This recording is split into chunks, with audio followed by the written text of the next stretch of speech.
This is Thomas Wayne Riley, and you have found yourself in the American Southwest. This is part 2 of the series over the Civil War in the Southwest.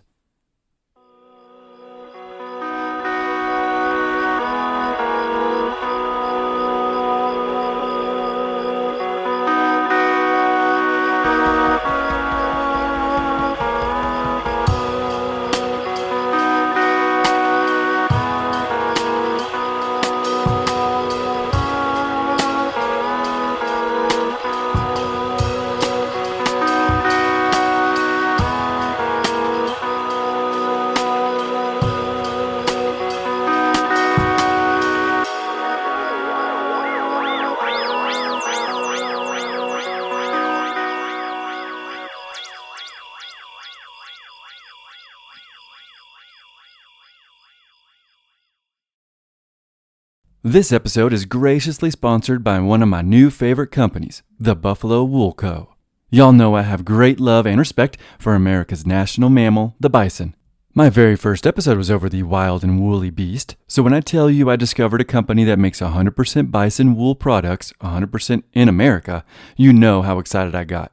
The Buffalo Wool Co. makes the most incredible and comfortable socks you've ever worn. Not only are the Buffalo Wool Co. socks comfortable, but they are warm. You can wear them in the house, to bed, or on a hike. I wore mine in the sands of Great Sand Dunes National Park, and I've worn my Buffalo Wool Co. socks while hunting in the northern forests of Wisconsin. I plan on wearing them for the rest of my life. Buffalo Wool Co. 100% guarantees you will love the product or your money back. The owners of Buffalo Wool Co. have been raising bison in North Texas for almost 30 years, and they're even more passionate about the amazing animals than I am. Buffalo Wool Co. not only makes socks, but also knit caps, gloves, scarves, and extremely warm and comfortable clothing for kids. My wife and I have a little one on the way, and I will absolutely be keeping our kids snug and warm with the Buffalo Wool Co.'s expanding brand. If you like being comfortable and warm and looking awesome while doing it, and if you support 100% made in America clothing, by people who are passionate about these animals and the ranchers who raise them, you will love the Buffalo Wool Co. Head over to their website, thebuffalowoolco.com, or my website, theamericansouthwest.com, where there will be a link on the home page. That is buffalowoolco.com. The origins of Southern imperial ambitions are old, their roots deep. Americans, especially Southerners, had long manifested a penchant for expansion. Pushing inland from coastal enclaves, they carved an empire from the wilderness. Author Donald Fraser, from his Blood and Treasure, Confederate Empire in the Southwest. Jefferson F. Davis. Nobody really knows what the F stands for, but some claim it's Finis, but that's unsubstantiated. So Jefferson Davis was born in Kentucky in 1808. But he spent most of his childhood in Mississippi. His father was a Revolutionary War hero who had fought bravely and was then given land in Georgia for his service. Davis was one of 10 children, and 3 of his brothers actually fought in the War of 1812. Jefferson Davis was named after Thomas Jefferson, and many, if not most, of his political beliefs stemmed from that founding father. The rest of his views seemed to have come from John C. Calhoun, who I talked about last time. And a few other views of his came from the Emperor of France. Jefferson Davis would graduate from West Point, and then he'd serve 6 years in the Army. A lot of that was in the Wisconsin Territory, which he did not enjoy, and whose climate made him quite sick. And I know exactly how he feels, since as a Southerner, I myself did not enjoy the 8 years I lived in Wisconsin. And I too was often sick. After he left the Army in 1835, he entered politics, where he often tabled abolitionist petitions by reading Calhoun's words. Davis was also an ardent Jeffersonian Democrat Warhawk, and he wanted to see Manifest Destiny cover the entire North American continent, including the islands of the Caribbean. As you'll hear, throughout his entire career, He supported American filibusters in Nicaragua. He supported taking Vancouver by force. And, as a quote I'm about to read shows, he wanted to support Canadians who would join the United States from Quebec. Author of Jefferson Davis, Napoleonic France, and the Nature of Confederate Ideology, Jeffrey Zvingrowski, a Canadian himself, he writes this of Davis's early years in politics. It's a long quote, and it also talks about the French in Canada and militias, and as I mentioned last time, his entire book is like this. It's a fantastic read, but it is thick. He first entered U.S. politics as a sympathizer with the 1837 Patriot Rebellion in British North America, but especially Quebec, against suffrage restrictions imposed by the Family Compact of Loyalist-descended Tories. The most ardent patriots, or Sons of Liberty, tried to create a Republic of Lower Canada that would join the Union in exchange for U.S. support. They were rebuffed by President Van Buren, however, and routed by Britain. Patriots who fled to the United States then formed unofficial militias, Frères Chasseurs, and raided British North America with Democratic assistance until Van Buren interceded. During the uprising, moreover, U.S. fugitive slaves fought for the Family Compact, which upheld racial equality in Upper Canada. Quebec, in contrast, retained black slavery until forced to abolish it by Britain in the 1830s. And with Irish Catholic immigrants making La Belle Province even more hostile to British abolitionism, Davis expected future U.S. invaders to be welcomed there. End all quotes. Sorry for my French. Davis truly wanted to take most of Canada from England, a goal he would never see attained, but he was not the only one. Davis, like Calhoun, also wanted a transcontinental railroad and other key pieces of infrastructure to be built by the federal government, as opposed to state governments. He didn't want to see the federal government grow, mind you. He just wanted to use the feds like Calhoun had wanted to. But he still wanted the states to participate heavily, especially in the formation of militias. Here is Zvingrowski again. Davis urged, quote, Southern states to fund agricultural societies, underwrite banks, found public schools, and subsidize factories, urging those states to build non-military railroads as well. He would accordingly hail the completion of a Southern Railroad connecting South Carolina to Mississippi as a partial realization of the, quote, conception of John C. Calhoun's, end all quotes. This Southern Railroad would be one of the main reasons he signed off on an invasion of New Mexico. But more on that in another episode. While Secretary of War under Franklin Pierce, Davis also sought to greatly enlarge the Army, as well as make a few key changes. Now, of course, Thomas Jefferson would not have liked a standing army, and it is against the definition of a republic, essentially. But the times had changed. England had invaded after they won their independence, and Davis and others, as you will hear, thought that England would invade again. So for his army, Davis boosted hazard pay for soldiers, and he made the military more of a meritocracy. He wanted to improve the lives of every white American soldier, not just the ones that were able to attend West Point, like he had. Davis also paid military contractors extremely well, in the hopes of avoiding having to use unionized workers who could go on strike. And quite importantly, which angered his opponents, Davis sought to end the practice of flogging as a punishment within the army.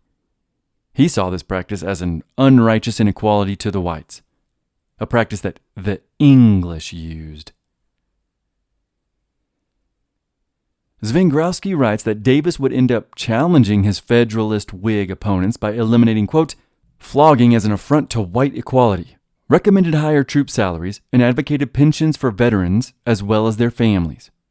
War of 1812 hero Edmund P. Gaines, after all, had advised Secretary of War Calhoun to eliminate flogging for serious infractions in the Army, noting in 1820 that whippings, quoting Calhoun now, have long been applied very freely to the British soldiery, In France, however, this mode of punishment was not in use to any considerable extent at a time when that nation achieved great and brilliant conquests over the armies of all the rest of Europe. End quote. Besides, the flogging of whites, quote, strikes the vitals of our national character. End all quotes. So while Napoleon got rid of flogging after he was deposed, the English-backed Louis XVIII would restore the practice of flogging in the French army. Davis saw England as menacing the United States from every direction. So to help alleviate this, like Calhoun had, Davis wanted enormous forts on the nation's coasts, and specifically, he wanted to build a giant fort on Vancouver Island.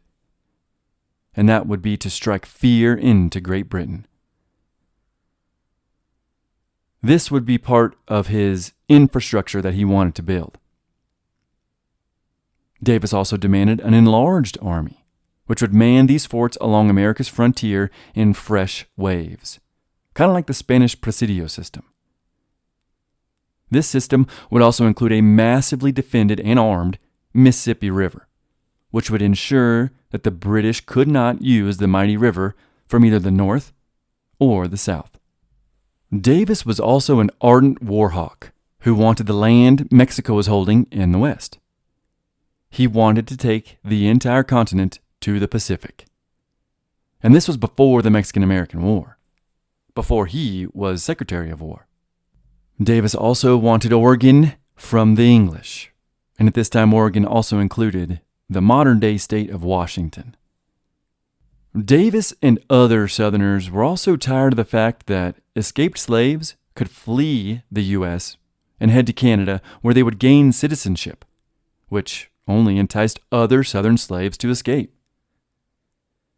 And like earlier Southerners, Davis knew the English were arming the Indians to fight Americans, a practice that he planned on stopping by putting a naval blockade against Canada to stop them from receiving aid from England. In another lengthy but great quote from Zvingrowski, he quotes Jefferson Davis himself and his feelings towards the kingdom across the pond.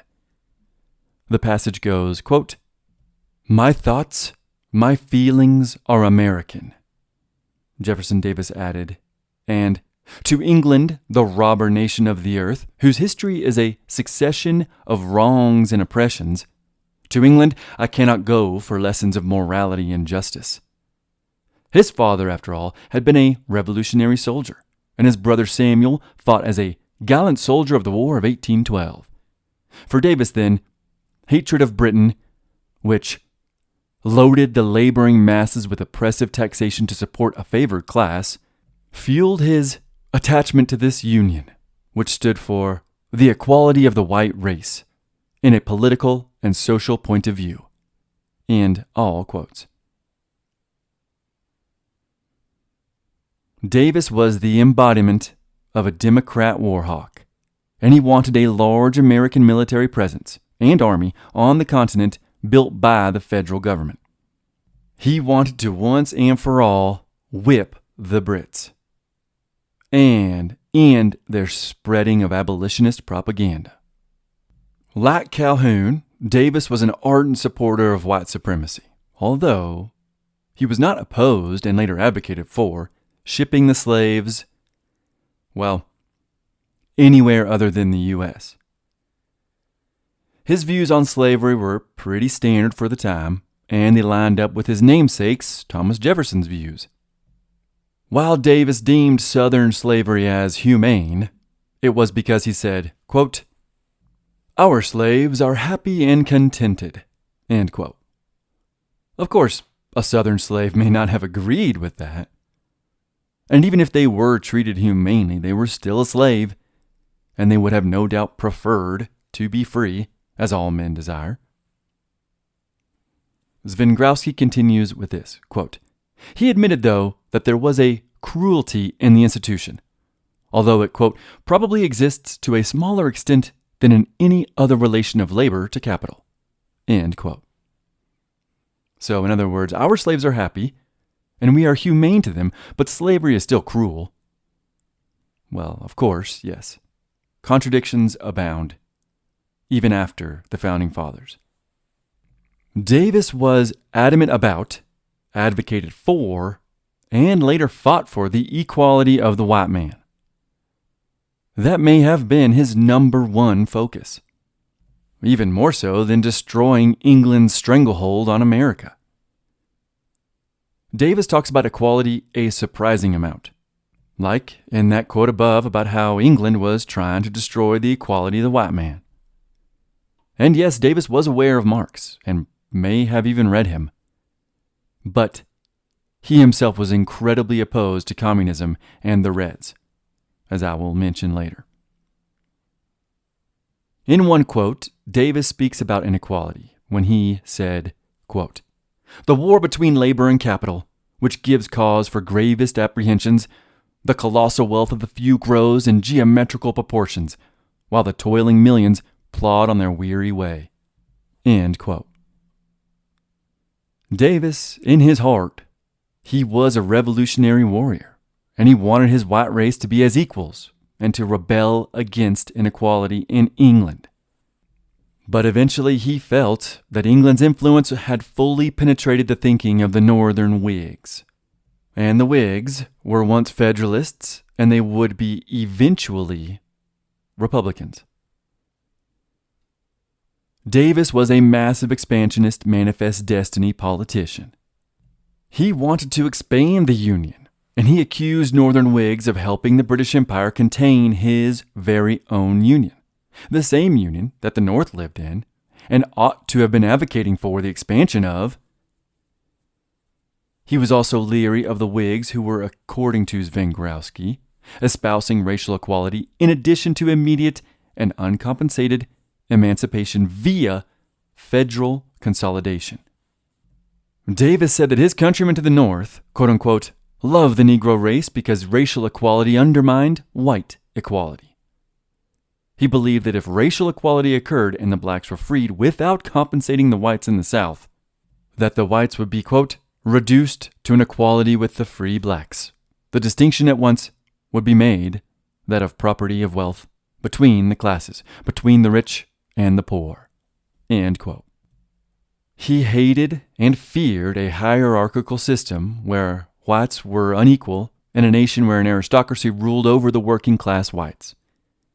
And he claimed many times that if another American Revolution, one which would again be fought for white equality and supremacy, if it ever happened, Davis would blame the New Englanders. Oh, and of course, Great Britain.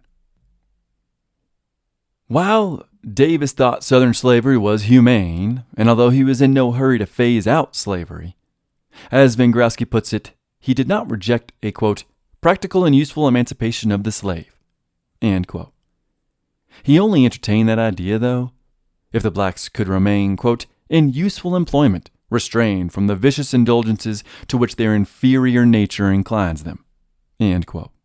He was afraid, if they were not put to work or if they were not sent out abroad after they were freed, that the slaves would, quote, convert a portion of the states of this union into Negro possessions, or, to witness the more probable result, extermination by a servile war, end quote. So he shared the same fears that Calhoun and Thomas Jefferson had, the same fears that the Haitian Revolution spread throughout the South.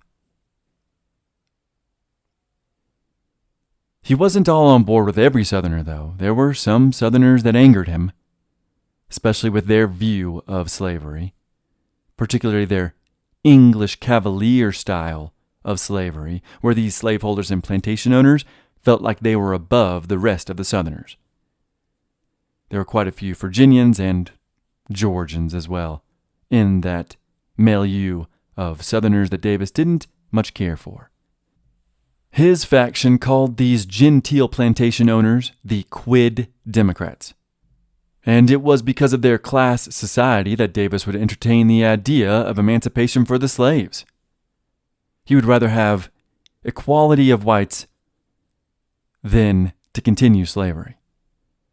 And these Southerners, these Quid Democrats, were undermining that goal of equality.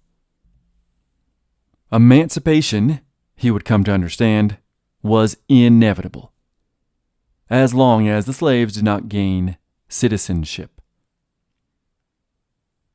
Davis did not want a civil war, even though the New Englanders were constantly threatening to secede. Davis said, quote, "United, we have grown to our present dignity and power. United, we may go on to a destiny which the human mind cannot measure." End quote. He knew the future of the United States was bright and powerful, but only if the Union stayed together. Regardless, he was preparing his state of Mississippi for a possible war by 1850. And we will go into that in the next episode. When I mentioned Jeff Davis was a warhawk, I only scratched the surface. Besides his desire to build a string of forts from Maine to Louisiana, along the Mississippi and the interior, and along the Pacific coast, besides his desire to enlarge the army and improve the soldiers' lives, and besides the desire for more canals and railroads and roads and communication networks within the interior, Davis wanted 2 railroads. Actually, he wanted 3, but the one through Canada was impossible. So he wanted 2 railroads built to connect the East with the Pacific in California. Davis had been glad that California joined the United States because, of course, he feared that England had its eye on the territory. And you won't believe it, but she did. Mexico actually offered to sell California to England in 1846. And in 1856, the London Times even wrote about how, in the event of another war with the States, England was going to seize and keep San Francisco as the, quote, immediate prize of the Pacific Squadron, end quote. Once California joined the States, and then gold was found, though, Americans began to flood the territory. But due to hostile Indians in the interior between the 2 coasts, hostile Indians like, say, the Apache or Comanche, with the presence of those Indians going from the east to California, if you went through the interior, was dangerous. And at that time, most people would board ships and sail through most of Nicaragua, actually, before trekking through the jungle to the Pacific and then going back up to California. Obviously, this was a long and arduous journey. Davis wanted to fix that by building transcontinental railroads, which would stretch across the Manifest Destiny land. Of course, Davis wanted the U.S. Army to build this railroad completely and without contractors. He feared underhanded practices by the contractors, and those practices would hurt the white workers, or alternatively, that the workers would strike. He later saw and hated how these railroad workers out west would fire their white workers and replace them with cheap Chinese laborers. So Davis wanted to avoid that when building his dream railroads. And those railroads were to be 2 routes. One of them was to go to San Francisco, and the other to San Diego. And that San Diego route would connect the Pacific to the South. And this is key to our series. And it's key to Jefferson Davis's decision to open a New Mexican Territory campaign, which will be the focus of this series after the 3rd episode. California, when it joined the Union, it was immediately a democratic, pro-white, but anti-slavery state. Although Davis was warned that northern abolitionists were flooding into San Francisco from New England, and they were exerting quite a bit of sway in the politics. Davis hoped to offset this by sending Southerners to San Diego. But again, that only just scratches the surface of his warhawk ways. Here are some of his other plans, objectives, and victories. Because of Davis, the Secretary of War built a bunch of steamships which the United States would sail to Japan, and those ships would force them to trade with the U.S. These steamships also forced Hawaii to become an American colony as opposed to a British one. Davis would also secure the Gadsden Purchase from Mexico after the Mexican-American War, which he fought in. Davis would also have the United States threaten to invade Cuba if Spain did not sell the island for $100 million to the United States. This was back in the 1850s, long before the Spanish-American War. But at that time, Spain's government was practically a British puppet, so Spain and England called America's bluff on this threat, and nothing would occur for another 50 years. Davis also turned the Smithsonian from a civilian institution to a military one. And he did that to further improve American industrialization and weapons manufacturing. The main reason for that, of course, was to rely less on England. The U.S. under the Warhawks, like Davis, also wanted to expel the British from the Caribbean and Central America. Davis and the Democrats were eager to buy Sonora and Chihuahua when they were offered to the U.S. for sale by the Mexican government. Didn't know that. But at the time, the pro-British, anti-Catholic, quote-unquote, know-nothings and their national Republican allies refused to buy them. The National Republicans were once the Whigs, who were once the Federalists, and eventually these National Republicans would drop the national from their name.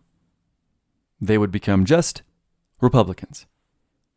And they would soon run a certain tall man with a hat as president in 1860. Davis was also an ardent supporter of something known as filibusters. No, not the kind in D.C.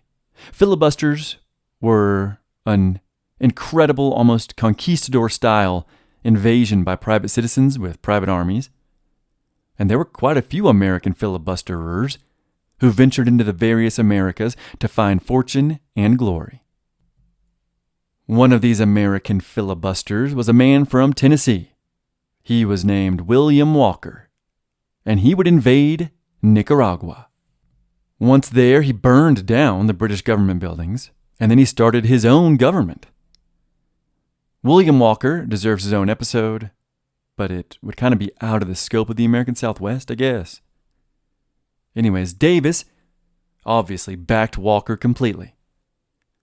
Before Walker had left for this expedition to take over Nicaragua with some mercenaries, then President Pierce had actually just sent a U.S. warship to bombard the major port city of San Juan del Norte. And he did that after the U.S. ambassador to Nicaragua was injured. He wasn't even killed. Walker was an expansionist. He was a white supremacist, and he was a Democrat Warhawk like Davis. He wanted to see the British and her ever-expanding and rapidly spreading abolitionist creed swept from the hemisphere.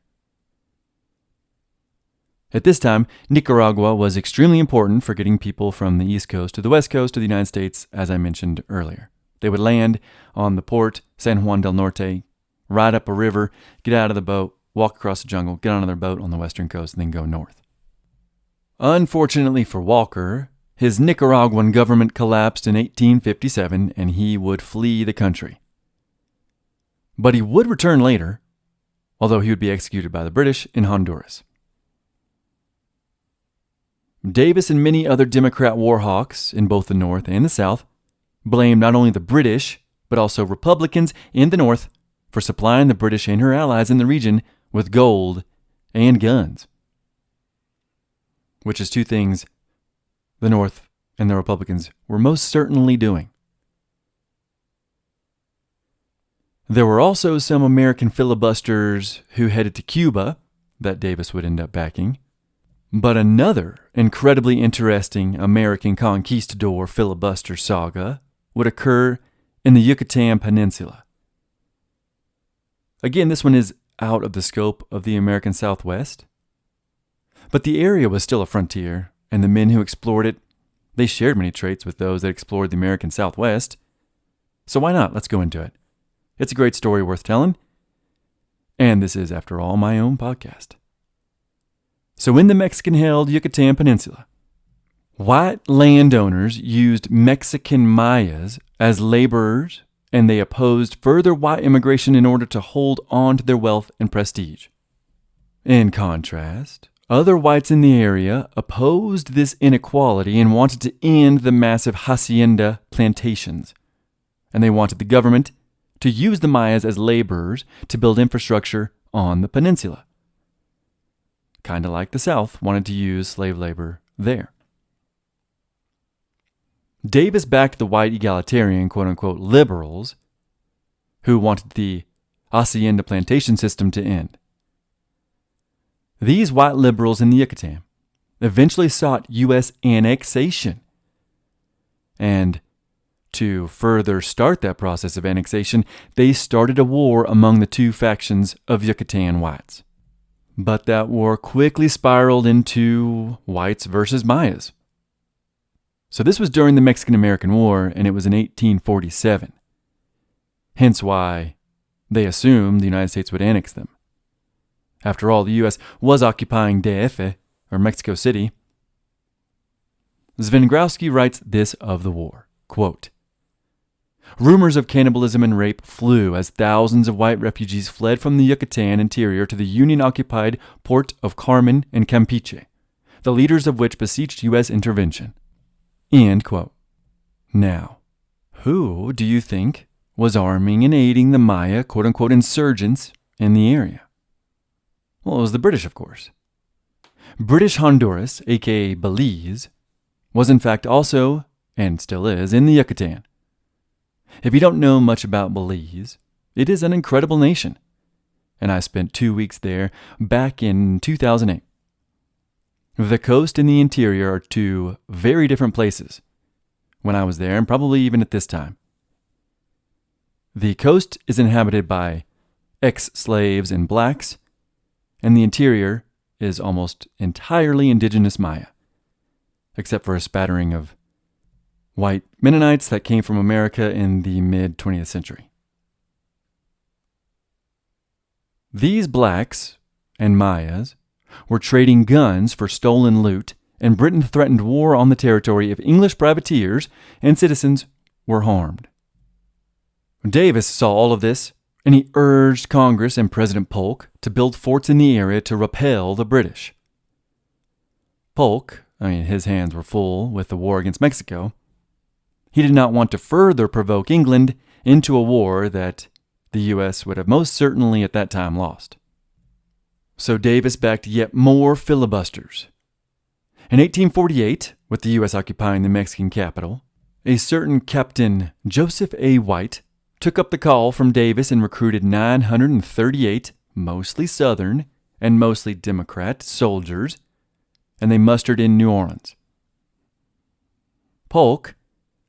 President Polk, while not wanting to send American troops openly, he did back this plan, and White, with his 900 mostly Southerners, sailed to the Yucatan unhindered. Once on land, quite a few thousand Mayas signed on with White and the whites in the hopes of being freed from the hacienda plantation system and also for some material rewards.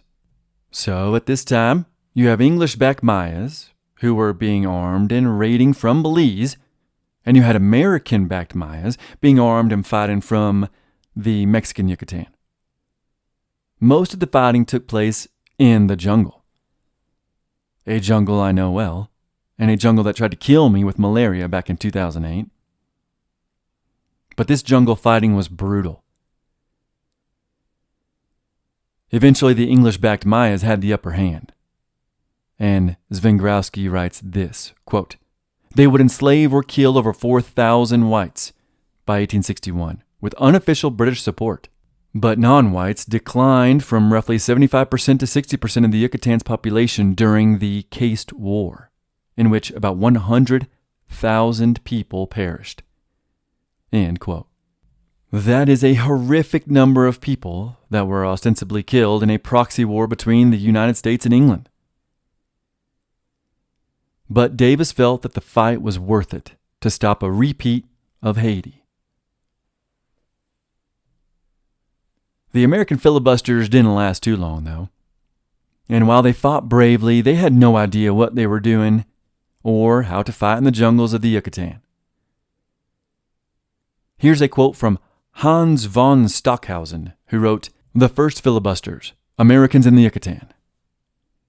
And in this quote, he also quotes a Maya soldier. When they, the Americans, when they encountered an enemy barricade, they disdained the fighting skills and tenacity of the Maya and chose to fix bayonets and launch a frontal charge with cold steel. The Indians did not run as expected, and instead delivered a deadly musket volley at point-blank range. 40 casualties were later brought out slung on the sides of mules. The bayonet charge became something of an American specialty. Still, the Americans proved brave and aggressive soldiers and good marksmen. An Indio observer noted, quote, "It was easy to kill the strange white men, for they were big and fought in a line as if they were marching. Not as we do, lying down and from behind trees and rocks. They were brave men and shot keenly." End quote. By 1849, White and his Americans lost 70 men to the Reaper and 150 to injury. Most would go back home with some interesting tales and probably a few diseases, although a few would stay on and fight for some time. And these examples that I just mentioned were only some of the instances where Jefferson Davis thrust his Warhawk agenda forward. Eventually, his Jeffersonian Democratic Warhawk ways would culminate in a war against his own countrymen, which was something he had desperately tried to avoid. So where did all this desire to expand the American empire come from? Besides Jeff Davis's love of the Union, some of his Warhawk tendencies certainly came from a particular colonel on the continent. As I mentioned in the previous episode, when the French Revolution broke out, the new nation of the United States split into two factions, with the Federalists in the North and New England siding with England, and the Southern Jeffersonian Democrats siding with Napoleon I, whom they eventually came to see as spreading American-style republicanism throughout Europe. Davis, being a Jeffersonian Democrat, he was a huge Francophile.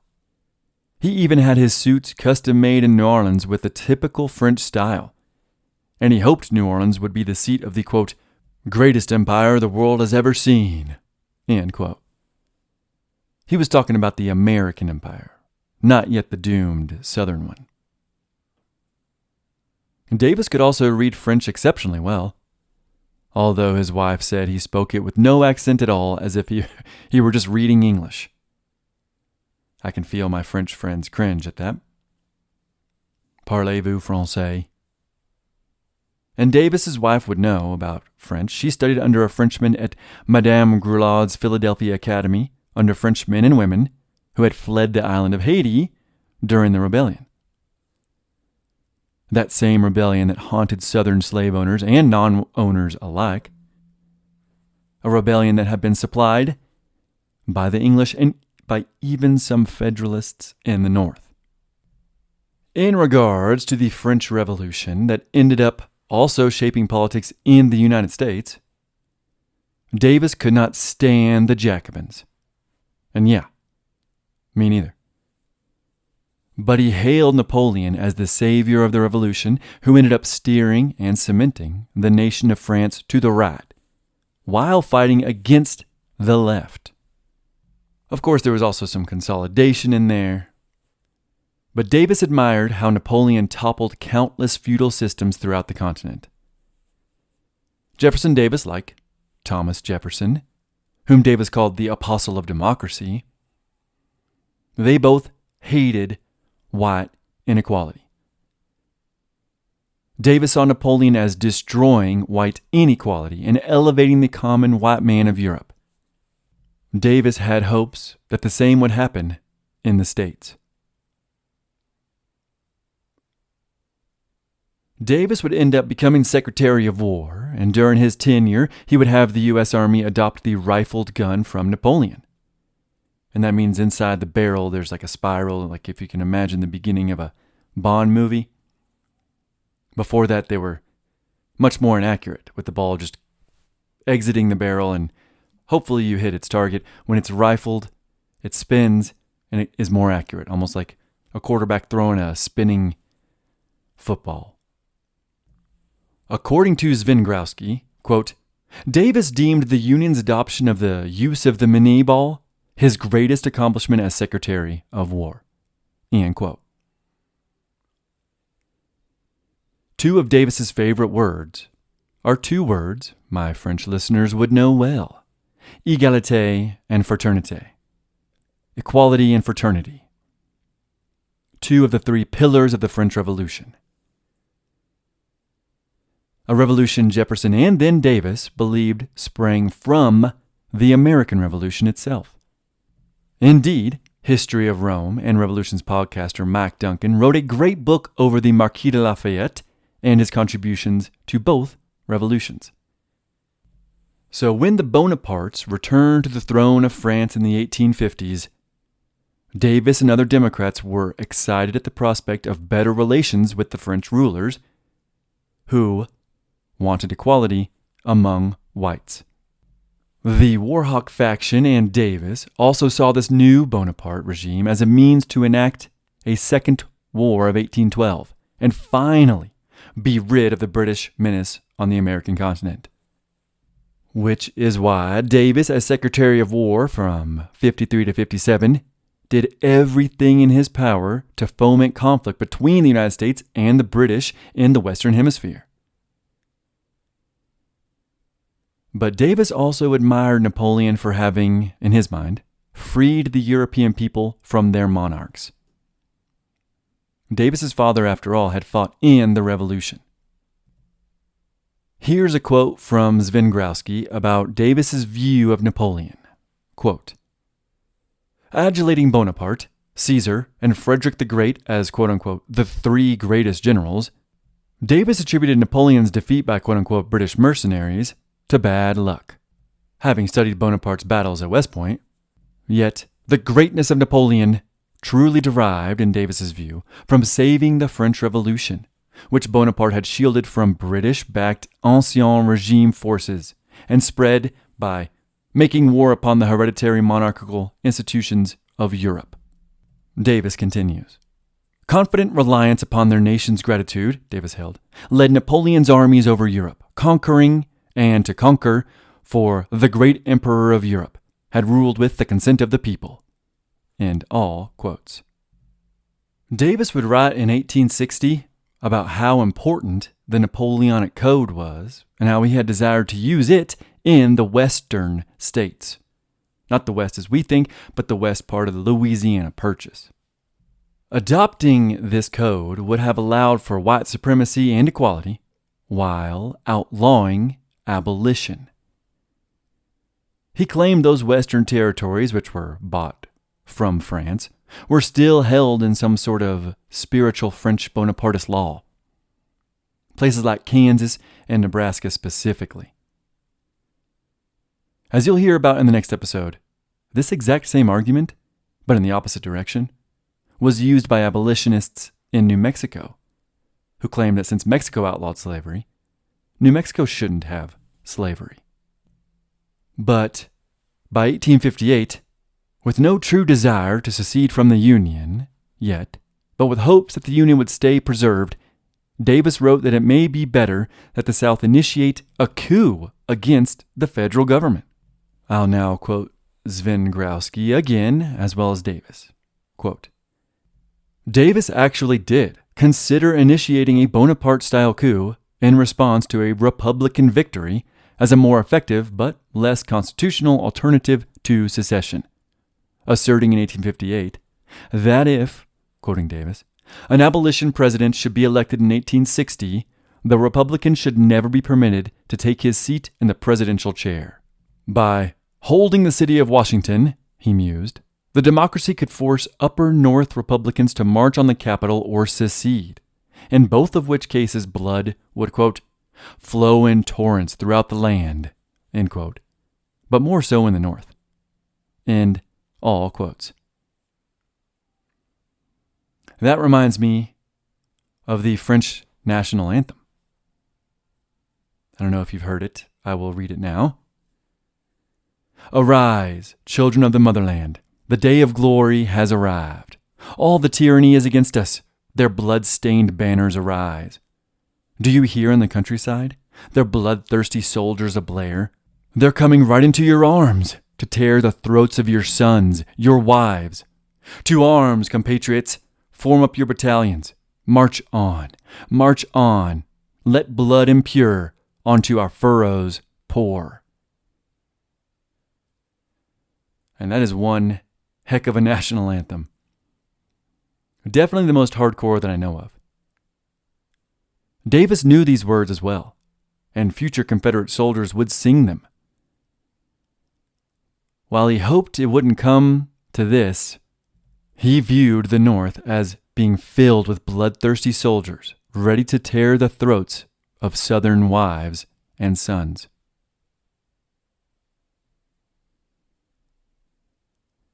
Going back a little to the early 1850s, Napoleon's nephew, Louis Napoleon, or Napoleon III, he came to power in France after a few failed coups in 1848. He was then elected as president, before taking again the mantle of Emperor of France, like his uncle had done. He came to the throne as emperor in 1853 during Jefferson Davis's time as Secretary of War. Napoleon III felt, well, at least from what we can gather from the secretive emperor, but Napoleon III felt quite similarly to Davis. The emperor detested the left in France, who promoted atheism, class warfare, and racial equality at the expense of the average white Frenchman. Napoleon III also detested those on the right who wanted to bring back the Ancien Regime and the Bourbons, much like how Davis detested the Southern Quids, who wanted to keep their plantation and slaves while elevating themselves in class above their fellow whites. Pretty much, the Quid Democrats is what we think of when we imagine antebellum South. But not everyone in the South felt that way. In the meantime, Napoleon brought back religion while allowing quote-unquote nobility to live in France, although these nobles had no power whatsoever. Napoleon III did dole out titles and merits, but he did it to those who earned it, no matter their familial background, which is another sentiment that Davis approved of. He himself had issued promotions on merit, and not just whether or not they had graduated from West Point. Napoleon also put higher taxes on stockbrokers while telling them they could lose their stuff at any time if the state deemed it necessary. And Davis, too, detested the New England bankers and their promotion of class, hierarchy, and distinction.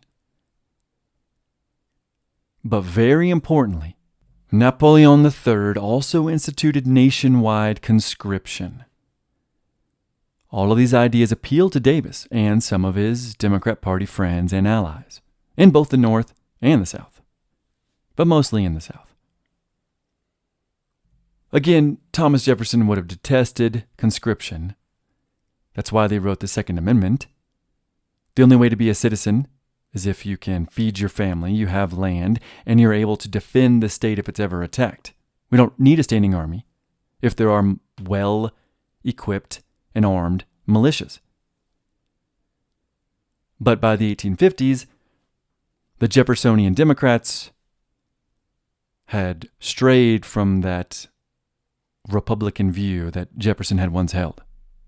And so these new Jeffersonian Democrats, they thought that if the United States adopted these Napoleonic virtues, these Napoleonic ideas, they thought that the states would become even mightier, due to our immense resources, even mightier than the French Empire.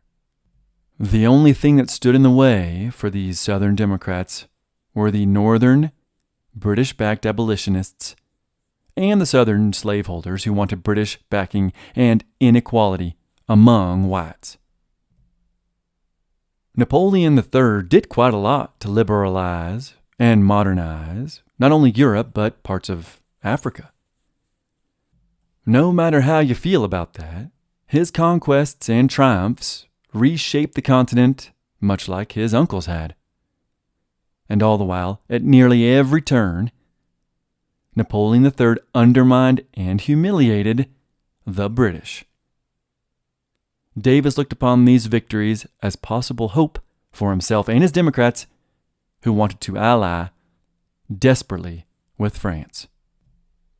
Besides the French Napoleon rifles, Davis adopted the Ironsides from the French, and then the French rifled armor-piercing guns that the Southern Democrats called Napoleons. They put those Napoleon guns on their ships. Now, the Southern ships were basically failures, too heavy, bad air quality. They didn't do much during the war. But the South also attempted to build a steam-powered submarine after the French had done so. But they only ever achieved a hand-cranked submarine. And these hand-cranked submarines were much more effective than the Confederate Ironsides. These small submersibles, they did wreak havoc later in the Civil War, especially the new torpedoes the Confederacy created with the help from ex-Bonapartists. The Confederate hand-cranked submarine called the Hunley was actually the first submarine to ever sink a warship in the entire world. Davis also prized his Napoleonic-style Camel project. Early in the 1850s, Major Henry C. Wayne from the great state of Georgia, he wanted to emulate Napoleon's use of the camel in Africa. He wanted to do that in the American Southwest. At this time, the U.S. was only just beginning to infiltrate, with real numbers, the areas of the Southwest that were conquered and bought during the Mexican-American War and the Gadsden Purchase. Major Wayne implored the Secretary of War, Jefferson Davis, to import camels to use against the hostile Indians, like Napoleon had done against the Bedouins of Egypt. Zvingrowski writes about this well. Wayne had confronted British troops when tensions flared in Maine over the demarcation of the U.S. border with British North America in 1838. He lived during much of the 1800s in Washington, D.C., near Davis and his wife, who considered him a quote-unquote dear friend. And Wayne would unsurprisingly become a Confederate brigadier general, even though his reputation came to be tarnished by rumors of corruption in connection with the U.S. Army's camels. End quote. I love this story of the camels. And if you go to White Sands National Park in New Mexico, I think it's there, they have a postcard that features the imported animals. So after being asked by Wayne, Davis brought the idea to President Pierce in 1853, and he asked if he could import some camels to use against the mountain Indians, which he felt were similar to the Arabs of Africa. He was no doubt referring to the Comanches and Apaches. Actually, as a senator, Davis had already asked Congress twice for a Camel Corps to be used in the Southwest, but both times he'd been laughed out of the chamber. So Davis had been a colonel during the Mexican-American War, and he had seen the deficiencies of the horse in that conflict, especially over the rough terrain that was the American Southwest and Northwest Mexico. In 1855, Davis finally got his wish, Davis and Wayne. At this time, Napoleon III was about to use the camels again in Egypt. So Davis sent Major Wayne to that country to procure some of these beasts in 1855. I will quote again from Zvingrowski. Hopefully you're not tired of hearing me quote him. The pro-British Ottomans banned camel exports during the Crimean War, but Said Pasha helped Wayne ship a few dozen camels to Texas, even though Egypt remained under nominal Ottoman rule. Davis assured Pierce in 1856 that, quote, tests fully realized the anticipations entertained of their usefulness in the transportation of military supplies, end quote. He thanked Said Pasha, moreover, by ordering Wayne to give the pro-French Egyptian ruler U.S. rifles, directing U.S. officers to use French money in preference to British currency when in Egypt as well. Davis, too, had written Wayne in 1855 instructing him to befriend, quote, General Mary Monge, Colonel Carbuccia, and other officers of the French army who were connected with the experiments on the use of the camel in the military service of France. End quote. Wayne received a medal from the Société Impériale Zoologique d'Acclimation for introducing camels to the U.S. Southwest. And Verena Davis, that's Jefferson Davis's wife, and Verena Davis would recall that her husband had, quote, in the evenings at home, personally translated a book on the service of camels from the French, end quote, sent by Wayne, end all quotes. So what happened to these camels? By 1857, Major Wayne had secured 75 camels on multiple trips to the Middle East. But the animals would not work as planned, although they would work in other facets. In an article for the U.S. Army Transportation Corps by John Shepard, titled The United States Army Camel Corps, 1856-66, the author outlines the problems encountered. Through Wayne's thorough testing program, it was soon apparent that the noble animal was simply not suited to the American style of combat. The configuration of the camel's nose, which admirably designed to filter out blowing sand, impeded breathing during violent exertion, and the camel's lung capacity was such that it could not maintain a sustained rapid pace or violent action. Under extreme excitement, the animal would blow the buccal membrane, which normally hangs in the pharynx, balloon fashion, from its mouth, further reducing its air supply. Another serious disadvantage in combat was the fact that the camel, unlike the horse, was unwieldy in close situations. End quote. On top of these failures, the animals just weren't respected by the men or their superiors. The camels took too much effort to keep clean, and they were unsightly, and they just straight up stank. I'll continue quoting from Shepard. Even after the troopers adjusted to the smell, the camels had 3 habits to which the men would not reconcile themselves. Although generally docile, the camels could be stubborn, and, if disciplined for their stubbornness, they would often vomit their curds on the disciplinarian.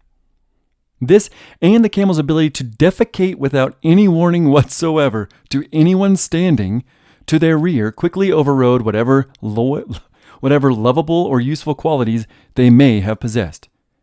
What is more, the shaggy creatures could deliver a vicious bite when annoyed with their keeper. Finally, the troops, almost to a man, complained of motion sickness after riding the animals for any distance or at a gallop. End quote. I apologize for my unprofessionalism there. So while they were completely ineffective for combat, the camels did in fact prove useful for carrying loads. Some of them could even carry 1,000 pounds, half a ton. There is no American word for 1,000 pounds, only 2,000 pounds. So in 1857, command of the Camel Corps was given to former Navy lieutenant turned explorer Edward Fitzgerald Beale. Heck of a name. He was tasked with taking the animals on an enormous voyage from Fort Verde in Texas, which is about 40 miles north of San Antonio.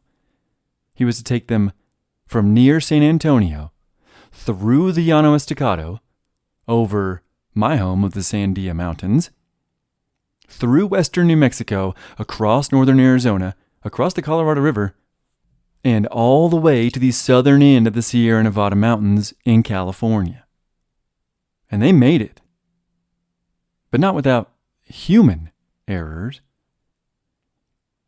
Many of the camels, the same ones, then retraced their steps to Fort Defiance on the border of Arizona and New Mexico before they went all the way back to Fort Verde in Texas. Elated, the new Secretary of War after Davis, John B. Floyd, in 1858 he asked Congress for 1,000 more camels. He thought they would be of absolute value to conquering the West. But the order went ignored, so he asked again in 1859, but as you can imagine, Congress was busy with the looming Civil War, which was all but a foregone conclusion by that year. Fast forwarding a little to 1861, when the Confederacy assumed all posts in Texas, which you'll hear about in the next episode, the rebels inherited 38 camels, which they were happy to put to use. One use was by Confederate Captain Price, and I will let Shepard tell y'all about that. Quote, Confederate General Magruder's quartermaster department relied heavily on the Camel Corps.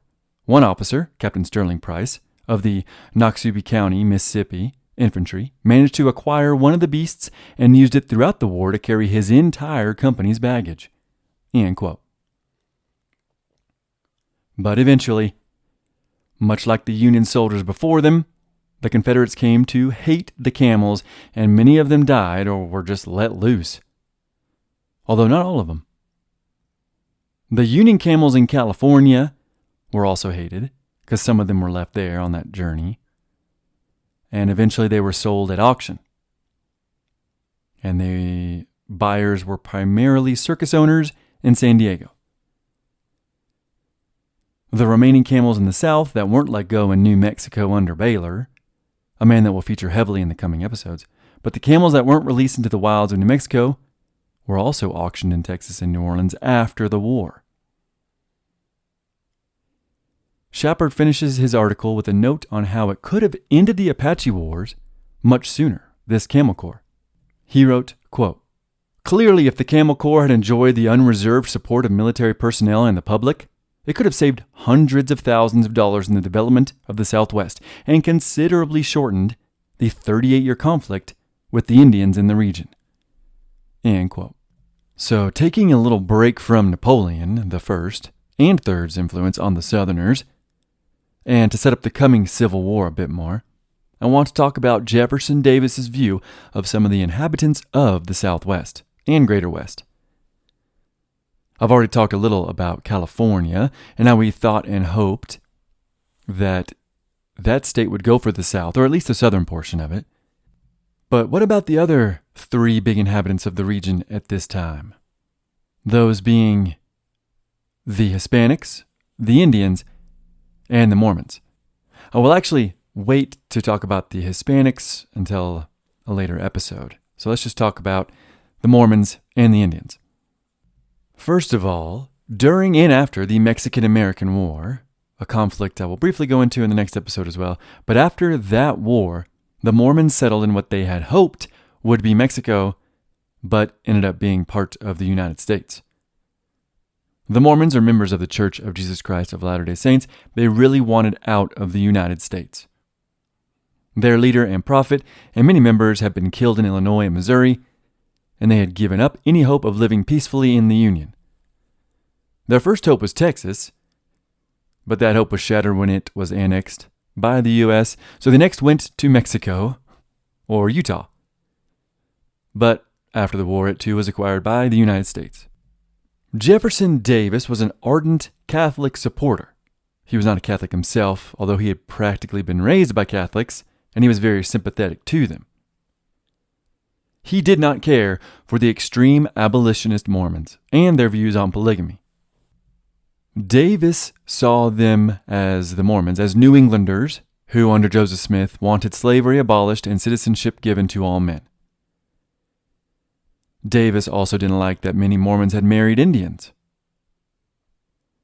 And he had actually backed the Mormons' expulsion from Missouri, and then when he was Secretary of State, he was the one who sent the army into Utah to bring the quote-unquote fanatics under U.S. control.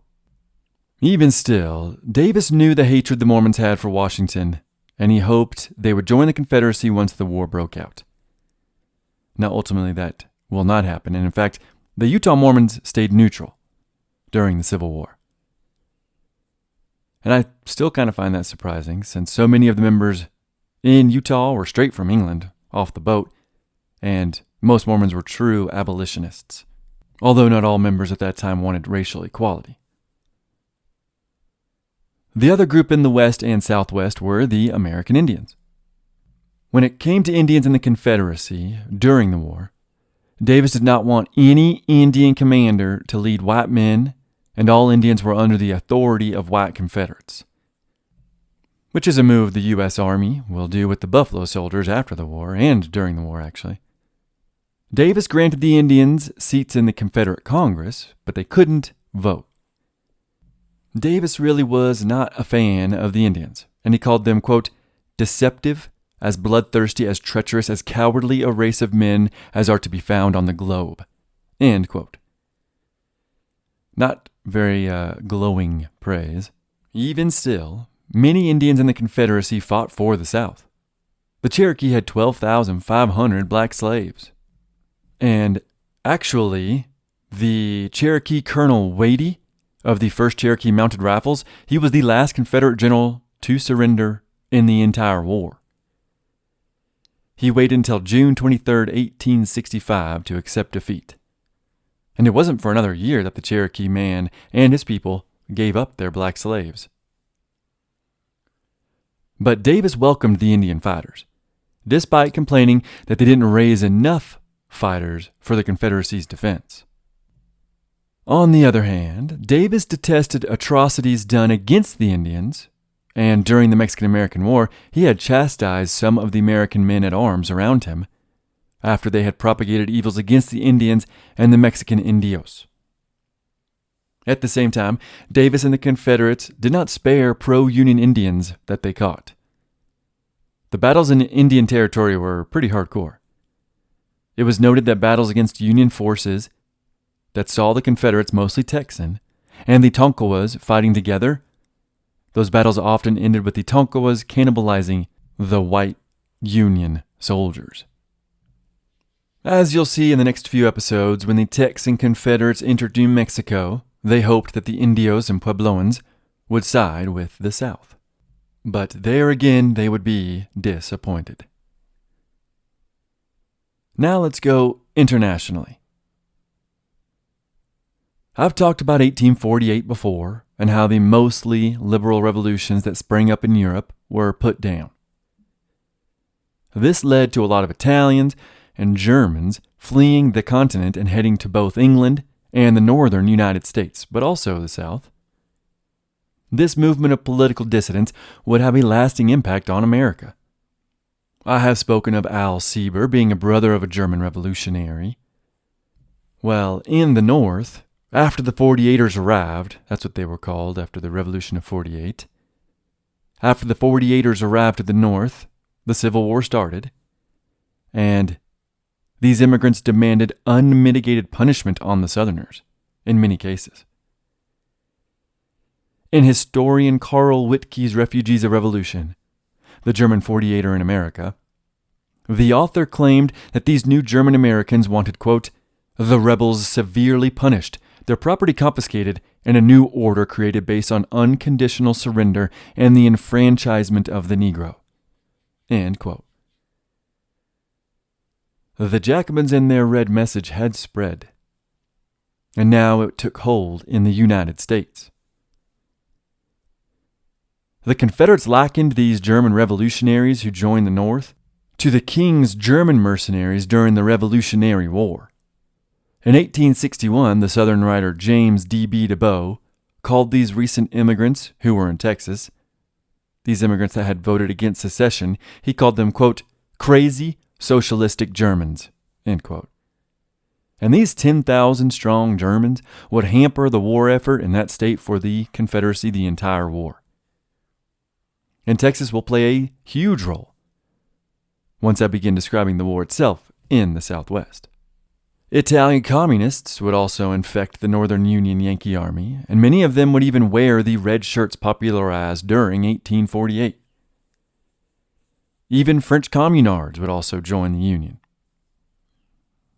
An attempt at a Confederate Communist French and Italian regiment in New Orleans was actually suppressed in that city by Jefferson Davis himself.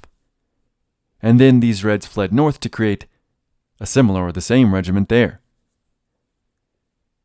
One of these regiments was led by a German communist whose flagrant barbarity towards Confederate prisoners actually scared many of the extreme pro-abolitionist Yankee generals that he fought with.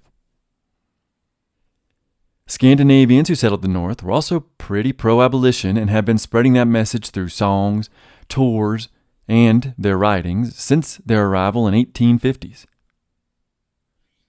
The more I learned about the American Civil War, the more it became an international war with implications for a lot more than just the Confederacy. Now, finally, I've got to tie it all back to Mexico and Napoleon III. In 1861, during the American Civil War, 40,000 French troops invaded Mexico to oust Benito Juarez. Davis already saw French Emperor Louis Napoleon, or Napoleon III, as a natural ally in the Confederates' war against the Northern English-backed abolitionist Yankees. So while leery of French meddling in the Americas, he was happy to have what he hoped to be an ally to his South. It helped that the Union's blockade on the South blocked French ships from collecting their tobacco and other goods from the Confederacy, which Napoleon was rather perturbed about. At this time, Napoleon had actually paid for a canal project in the South that would connect Virginia to Cincinnati. They spent an enormous amount of money on this project, Napoleon did, and Davis had helped negotiate it. Many in Napoleon's circle in France were pressuring the emperor to assist the South overtly in the war so that this canal project could be completed, which in turn would help in their own fight against the British. Thomas Jefferson's grandson, George Wythe Randolph, would also urge help from France. He would also be awarded position of Secretary of War of the Confederacy after 1862. Randolph's own stated goals was to industrialize Virginia and the South while removing blacks in slavery from the Confederacy. In 1864, he'd resign his position as Secretary of War and he'd go to France to procure weapons for the Confederacy from the Emperor. Eventually, skipping ahead a little bit here to after the war, the massive canal project would be destroyed by the Yankees and the many black laborers and slaves would be conscripted into the Union Army. Grant, as president, would never pay back the French, and relations would sour between the U.S. and Napoleon III's France. Well, that is until Napoleon was later ousted by English-backed Prussians. All this canal building and the relations between the two nations were to secure a French Confederate cotton monopoly. A monopoly which both sides hoped would oust the Anglo-Yankee monopoly. But back to the French invasion of Mexico. It wasn't actually just France. The invasion had 700 English soldiers as well, although they departed pretty quickly once they realized Napoleon III's ambitions in the country. There were also a bunch of white Mexicans and 6,000 Spaniards, a few of which I'm sure had conquistador ancestors. These forces would reach Mexico City by 1863. And at that point, the French would install an Austrian Archduke as Emperor Maximilian I. At the same time that all of this was happening, the U.S. was blockading the entirety of the South, the Confederacy. But just below Brownsville, in Texas on the map, is the Mexican port of Matamoros. And the French kept open this port despite being controlled by Juarez's opposition party to Maximilian. And it was kept open in part because the English were not blockading this port since it was controlled by Juaristas, who the English were backing against Maximilian. Because of this open port to Mexico, so near Confederate Texas, as Vingrowski puts it, quote, as a result, U.S. warships blockading the Confederacy off Brownsville could only watch in frustration, as hundreds of steamships delivered Confederate-bound war material at Matamoros and sailed off with Confederate cotton. End quote. There was no railroad connecting the Mexican port of Matamoros to the south. So how did the goods, the guns, salt, and other material reach the Confederacy in Texas? Well, by those camels that Jefferson Davis had imported, of course. These Texan camels weren't sold off at auction until after the war. Back in Mexico, the pro-French Mexican forces were slowly creeping northward, much to Davis's joy. Davis actually offered the French up to 20,000 much-needed soldiers to put down the English-backed Juaristas. That way, Mexico, under Maximilian and the Confederacy, could finally link up. But this southern area of Texas was under a lot of strain already. The Mexican-Texas border around Brownsville has an extremely interesting history in this period. Brownsville would be the site of the very last Confederate stand in the entire war on May 13, 1865. At that time, the area was under constant attack by pro-Juarez English-backed Mexicans, German Texan 48ers who sided with the Yankees but then never left Texas, and eventually in that final battle, 3 regiments of Yankee soldiers. The white Catholic Mexican Santo Benavides Confederate Regiment, combined with a famous Indian fighter named John Ford and his Jeff Davis Home Guards, they would defeat those 3 Yankee regiments. But the war had already been settled by then. Obviously, as I have outlined, France and Napoleon III played a surprisingly important role in the Confederacy before and during the war. Southerners were often heard singing the French Revolutionary anthem of La Marseillaise, which I read from earlier. Davis insisted his army fight a completely Napoleonic-style warfare by surrounding the enemy and cutting off their means of escape, which would force them to surrender. But this did not always happen, and the Southern opposition to Davis and his centralized Confederate command, they insisted that they would rather fight guerrilla style, which makes sense because of the lopsided amount of arms, ammunition, and artillery. Quite a few Confederate battalions adopted the French Foreign Legion Zouave way of dressing, which I will have a picture of on the page of these incredible and foreign-looking uniforms. British onlookers of the war often mistook them for the real French troops, and so did quite a few fellow Confederate soldiers. These strangely dressed French-leaning Confederate soldiers became known in the South as Jeff Davis's pet wolves.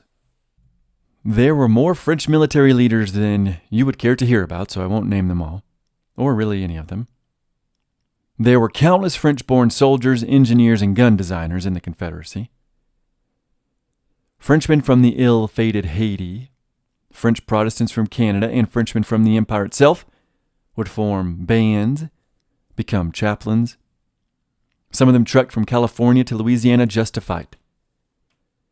They also created art and designed uniforms for the Confederacy. They lent their talent and their expertise, loaned money, poured gold Napoleons into the South, and even the Emperor himself, Napoleon III, was remarked to have said in 1862 that, quote, "My sympathies have always been with the South," end quote.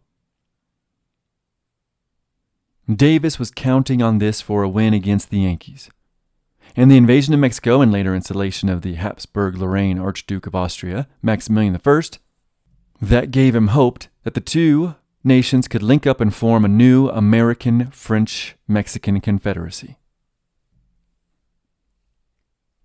Around this same time as this invasion of Mexico by France, and to help bolster the theory that England was meddling in the North, in 1861, much to the horror of Davis and many Southern Democrats, for the first time ever, British royalty in the form of the Duke of Wales and future King of England, he visited New England and the North.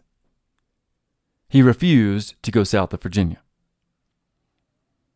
And he was there to promote the new Republican Party. And that's a pretty big development that sort of floored me when I read it. The ties of the Republicans and the British became in that year overt, at least in the eyes of Southern Democrats, like Jeff Davis.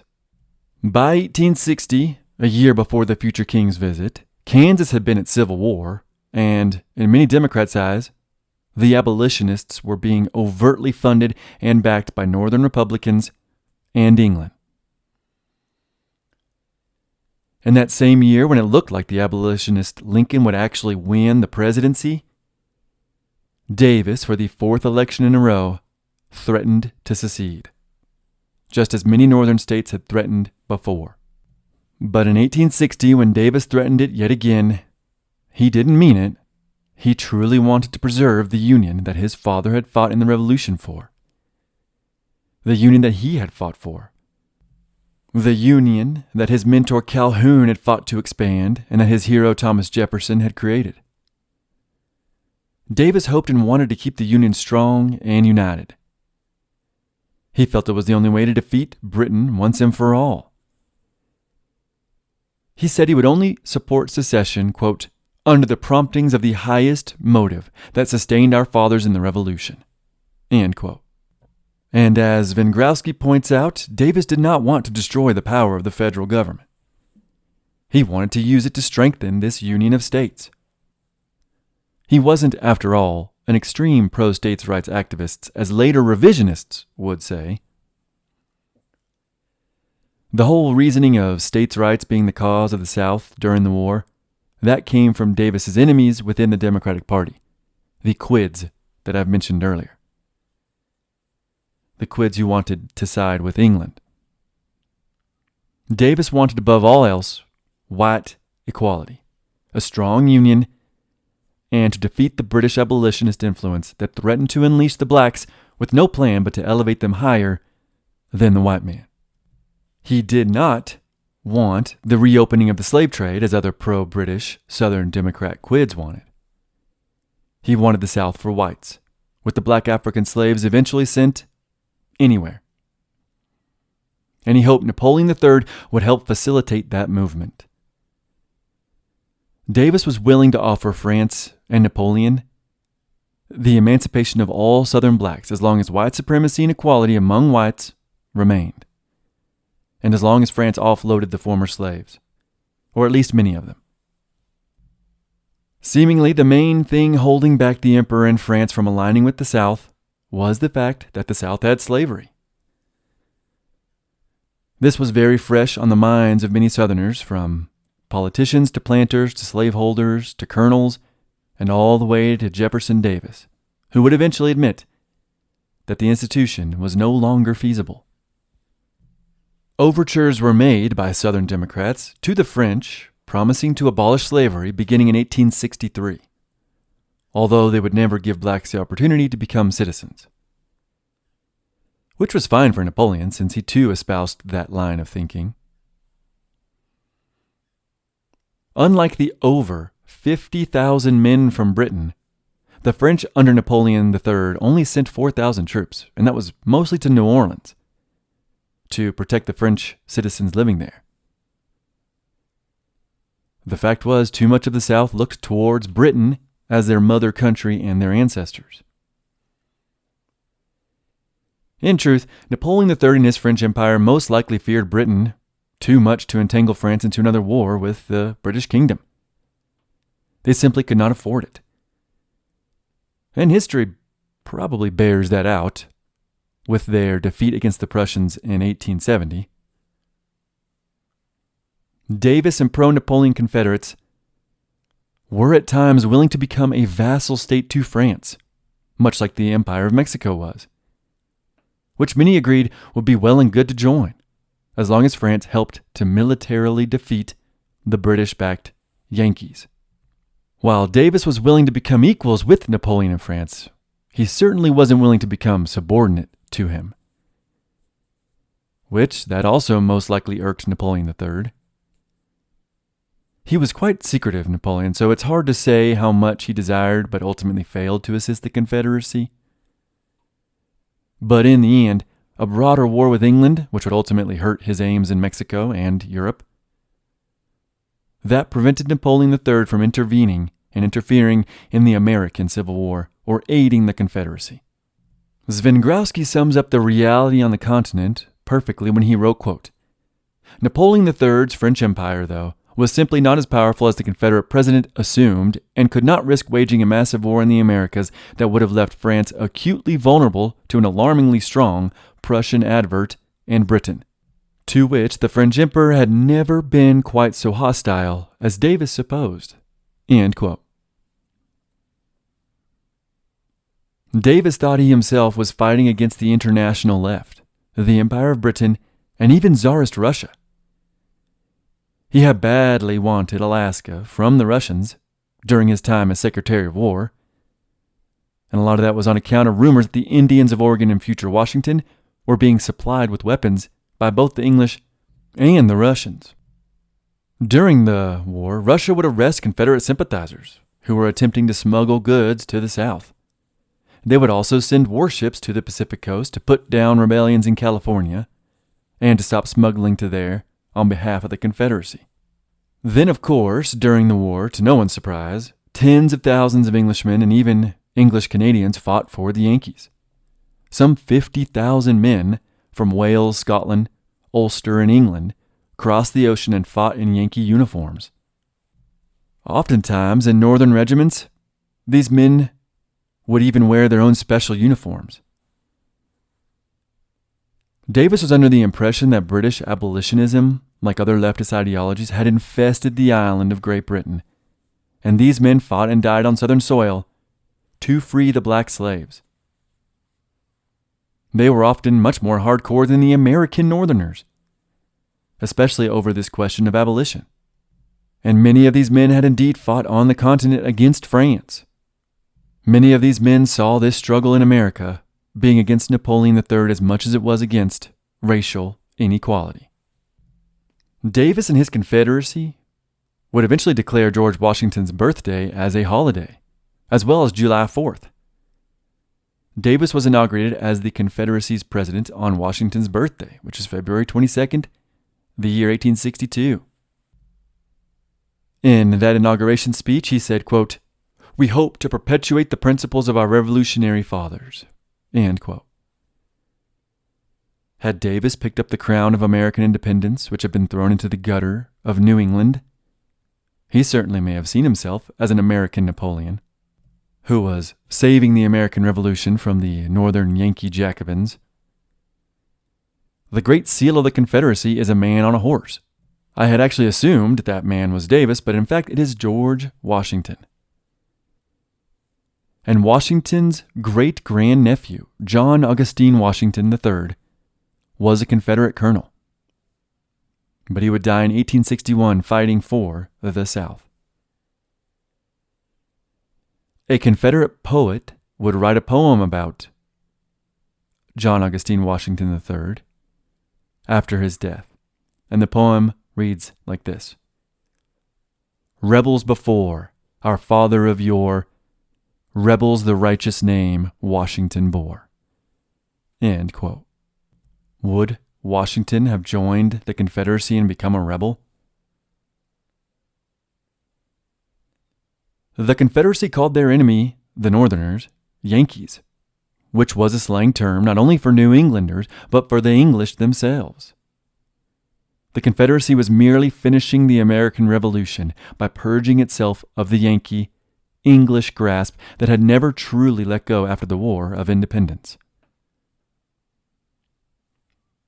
Davis believed if the Union, what he termed the Second Union of 1787, if it were to fall to a quote-unquote unclean presence, then the remaining true and pure members of the Union would have to create a new one. He said later, quote, "In 1861, 11 of the states again thought proper, for reasons satisfactory to themselves, to secede from the Second Union and to form a third one." End quote. Davis saw the North the same way the Revolutionary Patriots saw King George. He believed the king had began to excite the slaves into rebellion against the colonists just before the Revolution, and that was the last straw. He said the North and her Yankees were now doing the same to the South. The South truly feared a Haiti-style rebellion where the whites would be slaughtered. Barring that, the North would free the slaves and elevate the black man over the whites while instituting hierarchical, inegalitarian white rule. But the American government from 1858 to 1860 did not want expansionism. They did not want French influence, and they did not mind allowing Britain to continue to search American ships on the guise of abolishing worldwide slavery. The Republicans in 1860 were a majority party in much of the North, but a minority party in the nation as a whole. Davis and other Southern Democrats saw their election in pro-abolitionist, pro-white hierarchical, and pro-British leanings. They saw this as a direct threat to the South and to the democracy. Davis and other Warhawks had wanted for years a second War of 1812 to finally get rid of British influence in the Union. But when the Republicans won in 1860, Davis changed his tune. The South, and those who were pro-American, did not need a second War of 1812. They now needed a second 1776 War of Revolution. And like last time, Davis hoped the new Napoleon would come to the aid of the Confederacy. But Napoleon never came to the aid of Davis and the Confederacy. The Union seemed to have an unlimited supply of men and arms, and the South's hope of keeping the Jeffersonian and Washingtonian dream of a free and independent nation alive would eventually die at the end of the Civil War. As Svengrowski put it on the Age of Jackson podcast, he said, quote, "Jefferson Davis fought to destroy the British hold on the Americas. They ended up destroying him." End quote.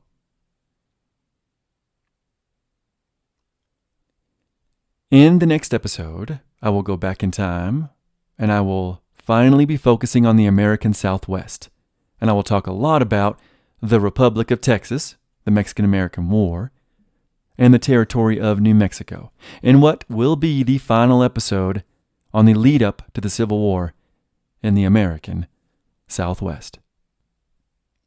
Thank y'all for listening, and I'll see you again soon in the American Southwest. This episode is graciously sponsored by one of my new favorite companies, the Buffalo Wool Co.